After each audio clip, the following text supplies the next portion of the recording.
Hello, welcome to let's start with Abhilasha Yadav. आज हम बात करेंगे development of personality. Development of personality, व्यक्तित्व का विकास कैसे होता है। सबसे पहले तो ये कि जो हमारी पर्सनालिटी क्या, हमने जाना है कि किसी भी गिवन सिचुएशन में हम कैसे कोई एक्ट कर रहे हैं, वो पर्सनालिटी है। कैसे हम अपनी जो साइकोफिजिकल सिस्टम है उसको अपने किसी भी यूनिक एनवायरनमेंट में कैसे एडजस्टमेंट करते हैं, वो सब पर्सनालिटी है। और डेवलपमेंट क्या होता है? डेवलपमेंट में होता है कि जब हम टाइम बीतने के साथ साथ हमारे अंदर जो मैच्योरिटी आती है और उसका एनवायरनमेंट के साथ जो इंटरेक्शन होता है, उससे जो रिजल्ट आते हैं वो हमारे अंदर डेवलपमेंट लाते हैं। तो ये हो गया पर्सनालिटी का डेवलपमेंट। पर्सनालिटी डेवलपमेंट जो है, इसको हम ये भी कह सकते हैं कि मैच्योरिटी और जो एक्सपीरियंस के जो इंटरेक्शन से चेंजमेंट आते हैं, उनकी जो प्रोग्रेसिव सीरीज होती है, वही डेवलपमेंट कहलाती है। डेवलपमेंट एक क्वालिटेटिव चेंज होता है। इसका मतलब ये नहीं होता कि किसी की हाइट इतनी बढ़ गई, किसी का वेट इतना बढ़ गया, ये सब ग्रोथ में काउंट करते हैं हम। जबकि डेवलपमेंट है वो ओवरऑल किसी भी चीज़ का बढ़ना है, वो क्वालिटेटिव चेंज होता है। इसमें बहुत सारे स्ट्रक्चर्स और फंक्शंस शामिल किए जाते हैं। पर्सनालिटी डेवलपमेंट में हम साइकोफिजिकल सिस्टम है जिससे कि व्यक्ति का जो पर्सनालिटी है वो बनी है, वो आपस में इंटर रिलेटेड होती है। इसमें सेल्फ कॉन्सेप्ट को शामिल किया जाता है और उसके ट्रेड्स को, जिससे कि डेवलपमेंटल चेंजेस होते हैं। तो सबसे पहले बात करते हैं कि सेल्फ कॉन्सेप्ट क्या होता है। Self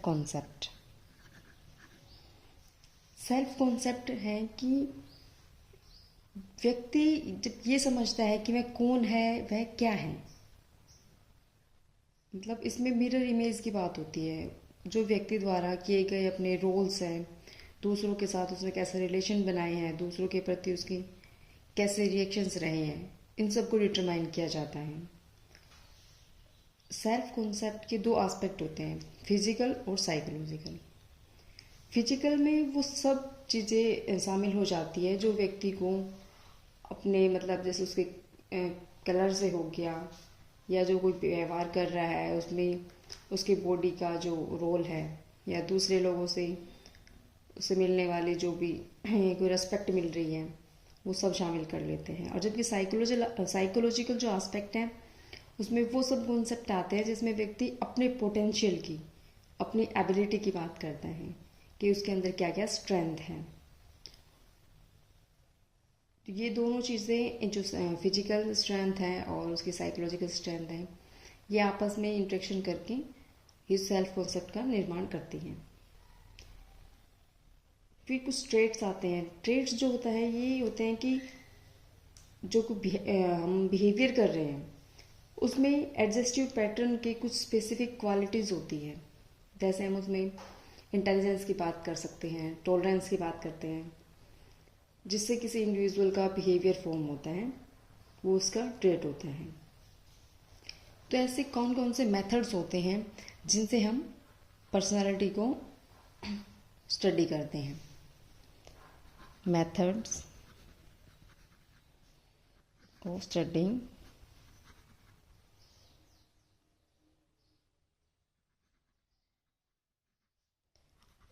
development of personality.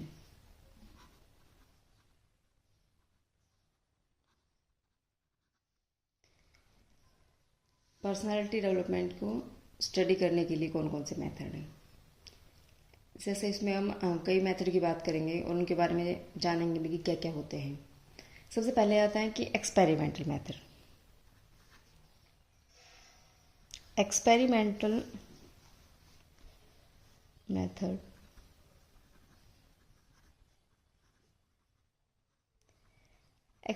Method हमने पहले भी समझा कि क्या होता है। इसमें एक, मतलब कंट्रोल सिचुएशन में होता है। इसमें कुछ वेरिएबल्स होते हैं कुछ इंडिपेंडेंट वेरिएबल होते हैं, कुछ डिपेंडेंट वेरिएबल होते हैं, यानी कि कुछ स्वतंत्र चर होते हैं और कुछ आश्रित चर होते हैं। तो जो हमारे स्वतंत्र चर हैं, इंडिपेंडेंट वेरिएबल हैं, उनमें हम मैनिपुलेशन करते हैं, कुछ मतलब कि कुछ हेर फेर करते हैं जिसका प्रभाव डिपेंडेंट वेरिएबल पर, मतलब कि आश्रित चर पर पड़ता है। इसके लिए हम रैंडम असाइनमेंट करते हैं कि कौन सा जो भी सब्जेक्ट है वो किस ग्रुप में जाएगा, इसके लिए रैंडम असाइनमेंट किया जाता है। तो ये हो गया हमारा एक्सपेरिमेंटल मेथड। फिर नेक्स्ट बात करते हैं हम कोरिलेशन मेथड।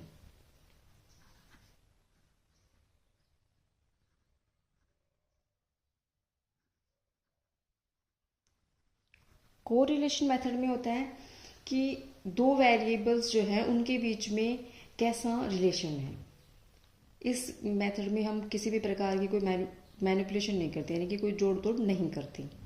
इसमें बस ये देखना होता है कि एक वेरिएबल अगर बढ़ रहा है तो दूसरे वेरिएबल पर इसका क्या इफेक्ट पड़ रहा है। जैसे कि कोई व्यक्ति, जैसे किसी की उम्र बढ़ रही है, उम्र बढ़ने के साथ साथ उसका बॉडी वेट भी बढ़ रहा है, तो उसकी उम्र और उसके बॉडी वेट में जो हम रिलेशन देखना चाह रहे हैं तो वो कैसा रिलेशन है। एक के साथ दूसरा बढ़ रहा है तो पॉजिटिव कोरिलेशन हो गया। और हम ये देख रहे हैं कि कोई व्यक्ति है, जैसे उसकी 60 एज हो गई और उसके बाद उसकी जो मेमोरी है वो कम होती जा रही है, तो ये देखेंगे कि उसकी एज में और उसकी मेमोरी में क्या रिलेशन है। तो एक एज बढ़ रही है और उसकी मेमोरी का लेवल घट रहा है, तो वो नेगेटिव कोरिलेशन हो गया। तो इस प्रकार कोरिलेशन मेथड का यूज़ करते हैं। नेक्स्ट आया हमारे पास case study method. Case study method में हम ओवरऑल उसकी जो लाइफ के इवेंट्स हैं उनको जो है सिस्टमेटिक रिकॉर्ड बनाते हैं। कुछ टाइम के लिए हमें जिसकी स्टडी करनी है तो हम उसका पूरा ये पूछेंगे कि जन्म से पहले से लेकिन अब तक कि उसकी जो कुछ कुछ गतिविधियां हैं जिनके बारे में हमें जानना है, उनका रिकॉर्ड हम सिस्टमेटिक वे में कलेक्ट करेंगे। ये होगी केस स्टडी मेथड। इसको मेनली क्या है कि इसमें एक टाइम टेकिंग होती है और जिस व्यक्ति पर लगानी है, जिसका लिए इसका यूज़ करना है, उसी के लिए एप्लीकेबल होती है। इसको जनरलाइज नहीं किया जा सकता। नेक्स्ट आता है longitudinal method.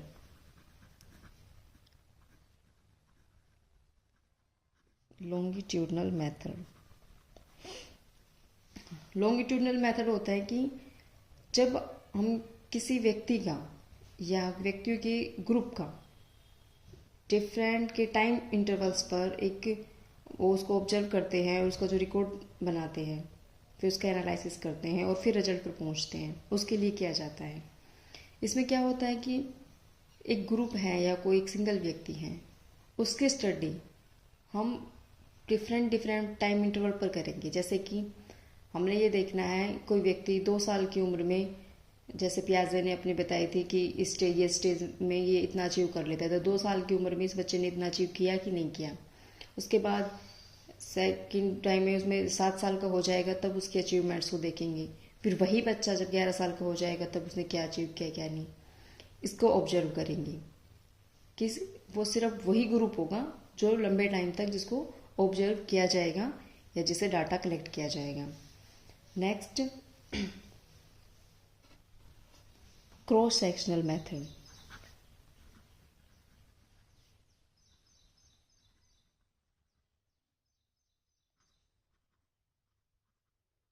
Cross sectional method में जो हमने लॉन्गिट्यूडनल मेथड बात की है उसके अपोजिट होता है।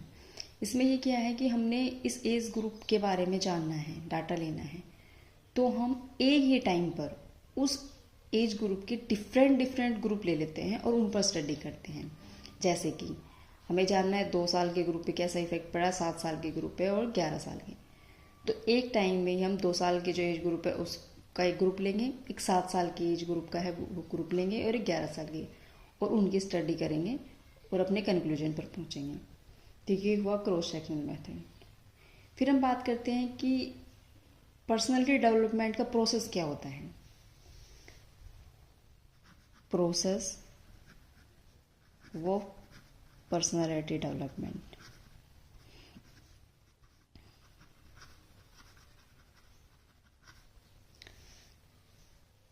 पर्सनालिटी डेवलपमेंट की जो प्रोसेस है वो डिफरेंट टाइप के स्टेजेस में होती हैं। तो वो सबसे पहले स्टेज की बात करते हैं कि पर्सनालिटी डेवलपमेंट की जो मतलब अर्ली फाउंडेशन एज होती है उसमें बहुत क्रिटिकल होता है।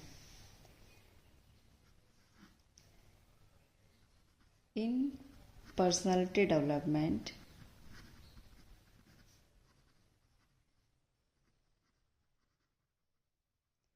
अर्ली फाउंडेशन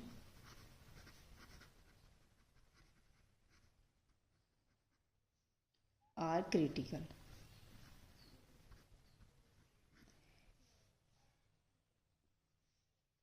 जो पर्सनालिटी डेवलपमेंट का आरंभिक नींव होती है वो काफ़ी महत्वपूर्ण होती है।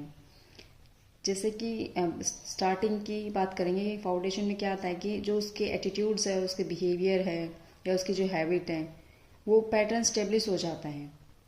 और काफ़ी हद तक ये वाली जो चीज़ें होती है उसकी, और उसके आगे पर्सनालिटी डेवलपमेंट में कैसे कैसे चेंज आएंगे उसको डिटरमाइन करने लगती हैं। नेक्स्ट हम बात करते हैं कि पर्सनालिटी डेवलपमेंट करने के लिए मैच्योरिटी और लर्निंग दोनों की जो भूमिका होती है वो मेन होती है। Maturation and learning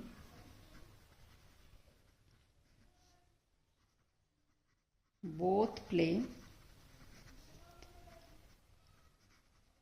significant role in personality development।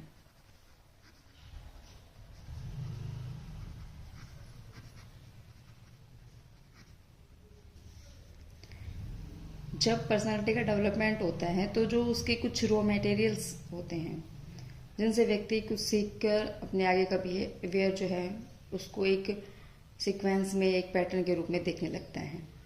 क्योंकि पर्सनालिटी तभी फॉर्म होगी जब एक मैच्योरेशन हमारे अंदर उस चीज़ को सीखने के लिए उतनी परिपक्वता आ जाती है। हम 2 साल के बच्चे को ये नहीं सिखा सकते कि कैसे मल्टीप्लाई करने हैं, कैसे एज डिवाइड करना है। तो जैसे 2 साल के बच्चे में ऑब्जेक्ट परमानेंस का गुण आता है तो उसमें कुछ हद तक कुछ एक्स्ट्रा हो सकता है और उसी के बेस पे, मैच्योरेशन के बेस पे ही बच्चा आगे लर्निंग करता है और वैसे ही सीख सकता है। नेक्स्ट आता है कि जो डेवलपमेंट है वो एक मतलब निश्चित होता है और उसे प्रिडिक्ट कर सकते हैं हम।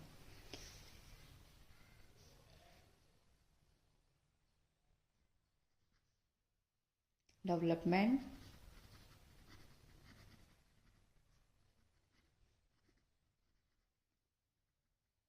follows a definite and predictable pattern।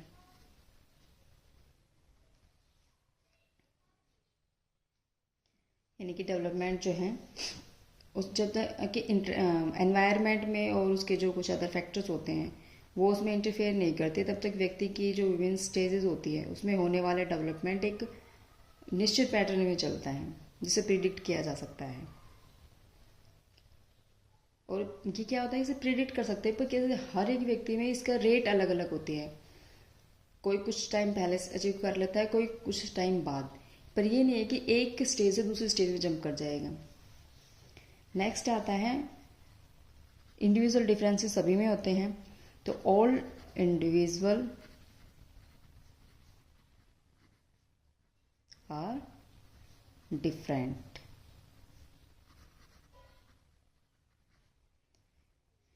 सभी व्यक्ति एक दूसरे से डिफरेंट होते हैं चाहे वो आइडेंटिकल ट्विन्स ही हों। नेक्स्ट बात करते हैं हम पर्सनालिटी डेवलपमेंट की जो सभी स्टेजेस होती हैं वो अपने आप में विशेष होती हैं। Each phase of development has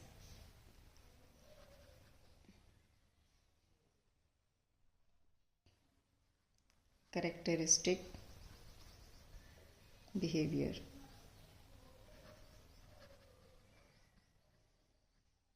सभी स्टेजेस के अपने अपने कुछ विशेष व्यवहार होते हैं जिनसे पर्सनालिटी डेवलप होती है। सभी स्टेजेस में कुछ ना कुछ मतलब ऐसे कॉन्फ्लिक्ट्स भी आते हैं। ईच फेज डेवलपमेंट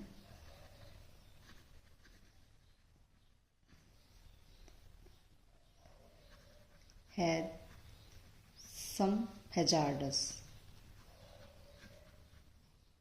कुछ भी उसमें फिजिकल लेवल पे, साइकोलॉजिकल पे या एनवायरमेंटल कुछ हजार्डस या जोखिम मिलते हैं उसे, जिससे पर्सनालिटी डेवलपमेंट में कुछ दिक्कत आने लग जाती है और वो उन कॉन्फ्लिक्ट्स को रिजोल्व करके अपनी पर्सनालिटी अच्छे तरीके से बनाता है। फिर हम बात करते हैं, नेक्स्ट आता है कि पर्सनालिटी डेवलपमेंट पर कल्चर में जो चेंज होते हैं उसका भी इफेक्ट पड़ता है।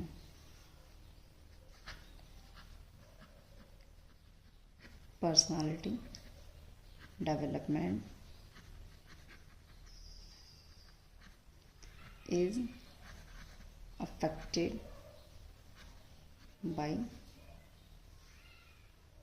cultural changes।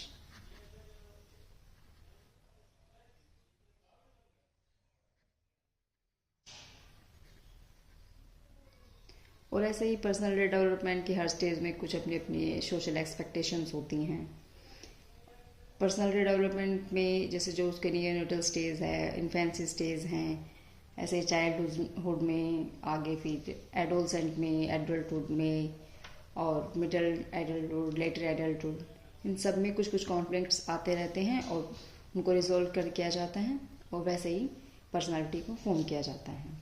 तो ये हमने देखें कि ऐसे डेवलपमेंट और पर्सनालिटी होते हैं। अब हम इसके बाद देखेंगे कि एक एक थ्योरीज की पर्सनालिटी के बारे में किसने आगे क्या क्या बताए थे। Thank you.